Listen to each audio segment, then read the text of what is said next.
Hi, my name is Lauren Peterson, and I'm excited to talk to you today about the effects of dominant and non-dominant hands on feed-forward and feedback adaptations. Device accessibility remains a challenge for users with and without motor impairments.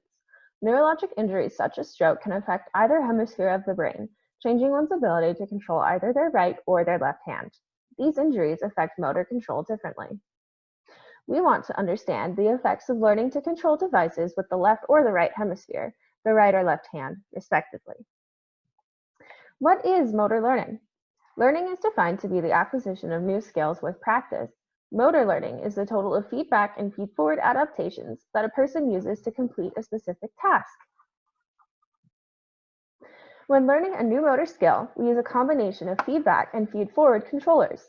Consider the task of driving. If the driver overshoots a left turn, then they use feedback control, the difference between where they are and where they'd like to be, to get into the correct lane.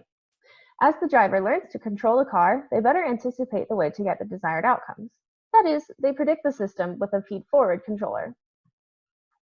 For this study, we had 18 participants without motor impairments play a simple video game.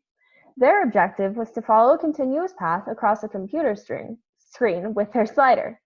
9 participants first played the game with their left hand and then switched to their right hand. The other 9 participants played the game in the reverse order. Our objective was to separate the effects of feedback and feed-forward controllers and determine if the hand with which they first played the game determined the controller they used the most. We hypothesized that 1, participants' performance would improve with more trials, and 2, participants' feed-forward controllers would adapt with practice. Here we see the error of the participants from both parts of the experiment plotted against the number of trials completed. We can see that the participants' performance improves and that disturbing the system, having the participants switch hands, did not disrupt their ability to play the game.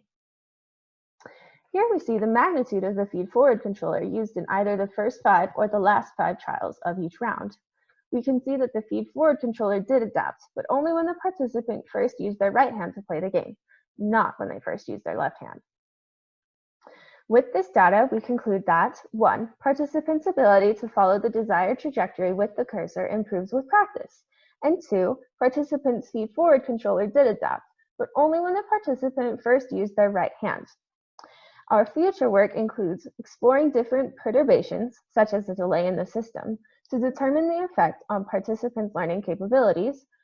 We also hope to have participants with motor impairments participate in this research study. And eventually, we'd like to improve stroke rehabilitation strategies.